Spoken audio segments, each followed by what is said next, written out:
অৱশেষত জেললৈ প্ৰেৰণ কৰা হৈছে চুমি বৰাৰ আৰু তাৰ্কিক বৰুৱাক। সাধাৰণ শ্ৰেণীৰ পৰা লাখ লাখ টকাৰ আত্মসাৎ কৰি অতি কম সময়ৰ ভিতৰতে কোটিপতি হোৱাৰ চুমি বৰাৰ অৱশেষত জেললৈ প্ৰেৰণ কৰিছে ডিব্ৰুগড় সত্ৰৰ ন্যায়াধীশ আদালতে। আৰক্ষী জিম্মাৰ শেষত আজি ডিব্ৰুগড় সত্ৰৰ ন্যায়াধীশ আদালতত হাজিৰ কৰা হৈছিল আৰু অৱশেষত আদালতে জেললৈ প্ৰেৰণ কৰিছে দুয়োকে। কান্দি কান্দিয়ে জেললৈ গৈছে চুমি বৰাৰ। আৰক্ষী জিম্মাত থাকোঁতেও ভালদৰে খাদ্য গ্ৰহণ কৰা নাছিল চুমি বৰাই। অনবৰতে 5 ষ্টাৰ হোটেলত দামী দামী অট্টালিকাত থকা চুমি বৰাই খাদ্য গ্ৰহণ কৰিব পৰা নাছিল সাধাৰণ হোটেলৰ। কেনেকৈ চুমি বৰাই এতিয়া গ্ৰহণ কৰিব জেলৰ ভাত, তাক লৈ বহুতে সমালোচনা কৰিছে।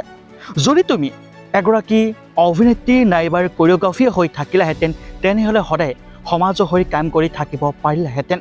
অসমবাসী ৰাইজে তোমাক আদৰি লৈছিল আৰু আদৰি সদায় মৰম চেনেহ কৰিয়ে থাকিলহেঁতেন। কিন্তু তুমি কিয় হঠাৎ এনে এটা পথ ল'লা যিটো পথত সাধাৰণ জনতাক প্ৰলোভন দি সাধাৰণ জনতাৰ পৰা হাজাৰ হাজাৰ লাখ লাখ টকা আত্মসাৎ কৰি কম দিনৰ ভিতৰতে ধনী হোৱাৰ পথ অৱলম্বন কৰাই তোমাৰ হয়তো ভুল।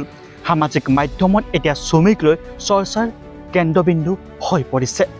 বহুতে কৈছে এইগৰাকীয়ে সাধাৰণ জনতাৰ পৰা যেনেদৰে লাখ লাখ টকা আত্মসাৎ কৰি নিজৰ বিলাসিতাপূৰ্ণ জীৱন যাপন কৰিছিল পাবই লাগে। এতিয়া যি আৰক্ষী জিম্মাৰ পৰা তেখেতক ডিব্ৰুগড় সত্ৰৰ ন্যায়াধীশ আদালতে জেললৈ প্ৰেৰণ কৰিছে, তাৰ পাছতো চলি থাকিব তদন্ত। এতিয়াও পলাতক অৱস্থাত আছে মাষ্টাৰ মাইণ্ড দীপাংকৰ বৰ্মন। জনোৱা অনুসৰি চুমি বৰাই এতিয়া বহুতৰে নাম কৈছে, কিন্তু আৰক্ষীক যিখিনি কথা ক'ব লাগিছিল সেইখিনি কথা কোৱা নাই চুমি বৰাই। আৰক্ষীয়ে জেৰা কৰিলে কন্দা কটা আৰম্ভ কৰে চুমি বৰাই। প্ৰতিদিন টাইমত বাতৰি প্ৰকাশ পোৱা অনুসৰি চুমি বৰাক অতি কমেও 7 বছৰ জেল দিয়া হ'ব।